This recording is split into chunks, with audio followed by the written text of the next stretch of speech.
Bonjour à tous, bonjour Alexis Corbière. Bonjour Jean Wittenberg. Merci d'être avec nous ce matin. Merci. On va en effet parler de l'actualité de votre parti, la France Insoumise. Mais d'abord, je voudrais avoir votre regard sur la situation en Ukraine avec le nouveau cran franchi par Vladimir Poutine. Alors ce matin, on l'a dit dans les journaux, il y a le début des référendums controversés dans les républiques que Moscou veut annexer. Vladimir Poutine a annoncé le renfort de 300 000 réservistes. Il a menacé à nouveau d'utiliser l'arme nucléaire. Qu'en pensez-vous? Quel est votre regard?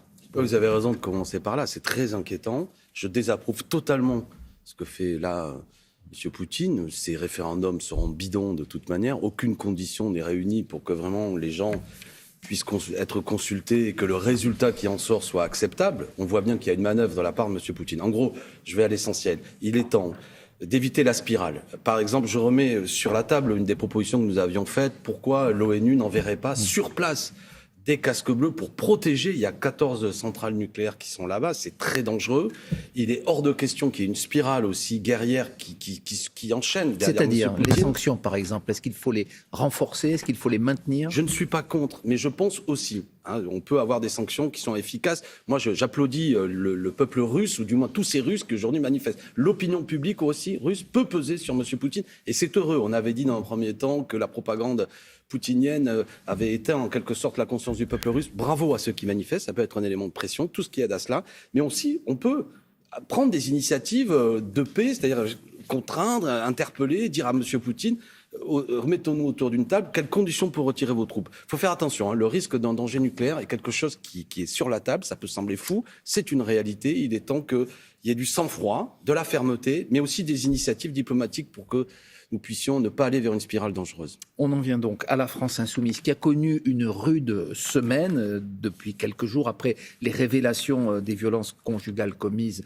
par Adrien Quatennens. C'est autour de la réaction de Jean-Luc Mélenchon que se cristallise désormais le débat. Est-ce qu'il a eu tort d'apporter, dans un premier temps, vous le savez, son soutien à Adrien Quatennens dans un premier tweet très controversé, y compris dans votre propre camp? Pardon, je ne veux pas faire de langue de bois, mais on ne va pas passer 280 heures à discuter de 280 signes. Il y a eu 2 tweets de la part de Jean-Luc Mélenchon. Jean-Luc Mélenchon, c'est pas 280 signes qu'on doit juger sur son combat contre les violences faites aux femmes, c'est les 280 pages de notre programme. Non mais je veux dire, revenons à l'essentiel. Est-ce qu'il a raison ou tort? C'est quand même une question. Jean-Luc Mélenchon n'est pas soupçonnable de ne pas avoir sur le combat des violences faites aux femmes une position claire. Il soutenait les associations féministes qui réclament un milliard. Non mais c'est pas pour aller à côté. Alors qu'il ait fait 2 tweets, que le premier tweet qu'il avait fait ait besoin d'être complété dans le second parce qu'il parlait en plus de quelqu'un. Mais comme moi, Adrien Quatennens, c'est notre ami, notre camarade de lutte, et on s'aperçoit... Vous lui avez pas apporté votre soutien publiquement? Non, mais Jean-Luc Mélenchon, lui, il est en quelque sorte contraint, et il le fait volontiers, dans ces cas-là, de s'exprimer.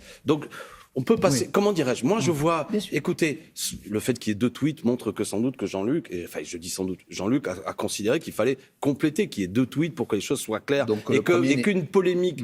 politicienne s'engage.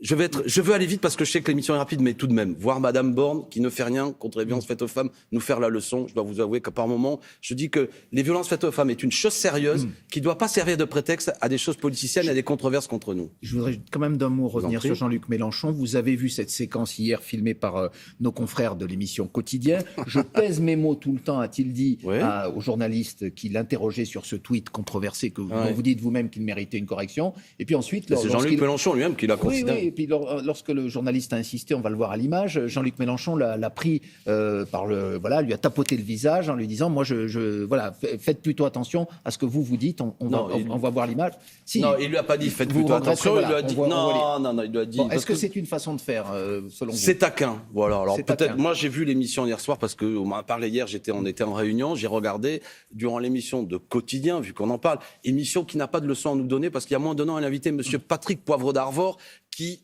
je ne reviens pas là-dessus, est devenu quand même le symbole de quelque chose d'inacceptable. Mais pensez du geste de Jean-Luc Mélenchon. Je pense qu'un geste taquin, le journaliste ne s'est pas plaint. Si le journaliste a vécu ça comme quelque chose de menaçant, je pense que Jean-Luc Mélenchon lui dira volontiers qu'il ne voulait pas le menacer. Un mouvement de recul. Je ne sais pas, vous savez, quand vous arrivez comme ça, vous êtes bousculé, il lui prend le bras, il lui prend la joue, plein de gens sont... C'est pas la première fois que Jean-Luc Mélenchon est quand même... un petit peu, critiqué pour ses attitudes au moment de la non, je vais être plus précis que vous. Vous dites voilà. que c'est pas la première fois. Il est tout le temps critiqué sur son attitude, sans cesse, constamment. C'est-à-dire que, en permanence, nous avons un discours politique, on va y venir, on appelle à l'initiative, mais il y a tout le temps le petit geste, le fait qu'on a un bruit qui empêchent souvent que nous puissions nous faire entendre. Donc, je ne suis pas dupe. Voilà. Allez, un dernier mot sur cette affaire, entre guillemets. Adrien Quatennens, qui est un de vos amis, est-ce qu'il doit continuer à siéger à l'Assemblée nationale? Il s'est retiré de ses fonctions. Je vais être très clair, je suis vice-président du groupe Insoumis parlementaire. Nous avons réuni notre bureau, l'ensemble des députés, nous avons discuté longuement. Personne ne demande à ce que Adrien Quatennens démissionne de son mandat de député. Voilà. C'est clair. On va parler de l'actualité économique et sociale, la réforme des retraites. Emmanuel Macron y a redit son attachement hier. Il a dit que le Parlement devra trouver la bonne manœuvre avec le gouvernement. C'est une façon de faire les choses pour que cette réforme se fasse selon lui. Vous avez entendu la présidente de l'Assemblée nationale, Yaël Braun-Pivet, elle dit « ça ne doit pas passer dans un amendement du projet de loi de financement de la sécurité sociale ». Est-ce que ça vous rassure au moins sur la procédure? Ça montre surtout la crise qui traverse la Macronie. Ils savent pas comment faire. Et fort heureusement, Madame la présidente de l'Assemblée nationale dit « il est hors de question que ce qui concerne des millions de salariés qui seraient amenés à travailler plus longtemps soit réglé comme ça en catimini ». Donc il faut qu'il y ait un débat. Nous sommes radicalement contre. Aucun des arguments avancés par le président de la République ne sont véritablement sérieux. Ce serait une régression sociale. Les Français, j'ai vu ça consulté dernièrement, à 80% sont opposés à cette réforme des retraites. 67% soutiendraient un mouvement social. Bravo. Et même certains, 20% seraient prêts à aller manifester. Ça peut faire des millions de gens dans la rue. Il faut le faire. Créons du rapport de force. Parlementaire, c'est une chose. Sociale, par des mobilisations. Je vous le dis, monsieur Wittenberg, à l'heure où une poignée de Français, 5 personnes, possèdent autant que 40% de la population, qu'il n'y a jamais eu de telles inégalités, il est hors de question que l'on avance vers des reculs sociaux qui amèneraient à ce que, non seulement on travaille plus longtemps, mais comme il y a des millions de gens qui ne vont pas jusqu'à la totalité de leur trimestre, à ce que nous ayons des gens encore plus pauvres quand ils sont vieux. Je refuse cette société. Ce sera le mot d'ordre de votre grande marche du 16 octobre que vous vouliez organiser. Ce point de départ, c'est la vie chère et l'inaction climatique, mais finalement, ça va se transformer en marche contre la réforme des retraites. Exactement. Monsieur Macron déclare en quelque sorte la guerre au monde du travail. Profitez de toutes les occasions. Le 16 octobre, grande manifestation politique, vous l'avez dit, pour bloquer les prix, pour augmenter les salaires. Il faut augmenter les salaires parce que ça ne va plus. Et vous l'avez dit aussi pour dire non à la réforme des retraites. L'autre mot d'ordre que vous allez lancer dans les prochaines semaines, vous, Alexis Corbière et votre parti, c'est contre la Coupe du Monde au Qatar que vous dénoncez. Vous l'appelez même la Coupe immonde. Qu'est-ce que vous attendez des autorités françaises? Est-ce que vous attendez un boycott? Qu'est-ce que vous attendez de l'équipe de France, des joueurs français qui ont d'ailleurs gagné leur match hier face à l'Autriche 2-0? C'est un pur scandale.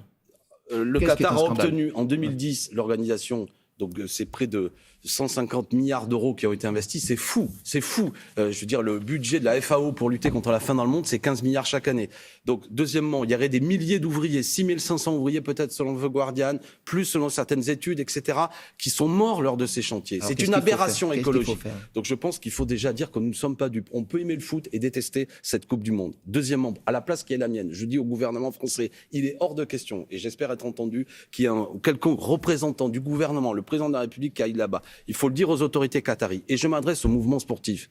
Moi, je ne suis pas dirigeant de la FFF ni entraîneur de l'équipe de France. Mais amis joueurs que nous aimons tant, si vous prenez la parole, j'applaudirai, nous vous soutiendrons. Si même certains d'entre vous, voire l'équipe, dit nous ne voulons pas aller là-bas, nous vous soutiendrons. Enfin, après, chacun fera ce choix. Mais on lance une pétition, que 1000 voix s'ouvrent pour dire qu'on a vu ce que fait le Qatar, qui veut utiliser cette Coupe du Monde comme une opération de communication. Vous l'avez rappelé vous-même, cette Coupe du Monde, elle a été décidée, l'attribution a été décidée en 2010, il y a 12 ans. Certains disent...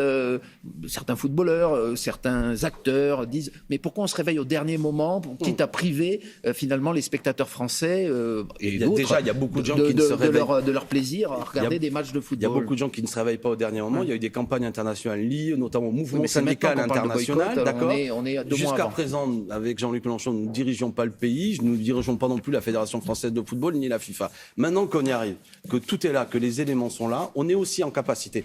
Je vais vous dire clairement, et on termine notre interview, mais c'est une opération de communication des Qataris pour faire croire aujourd'hui qu'ils sont un lieu attractif, etc. Je dis, il faut casser leur opération de communication et dire, nous avons vu, nous aimons peut-être le foot, mais nous ne sommes pas des gogos. Vous regarderez les matchs? Et nous voyons, moi, à titre personnel, je ne les regarderai pas, je boycotterai, mais je ne veux pas culpabiliser les gens qui le regarderont. On peut, par moment, se dire qu'on va regarder le football, mais les yeux ouverts, la conscience ouverte, éveillés sur ce scandale écologique, social et démocratique. Vous l'avez dit ce matin. Merci beaucoup, Alexis Corbière, député de la France Insoumise de la Seine-Saint-Denis.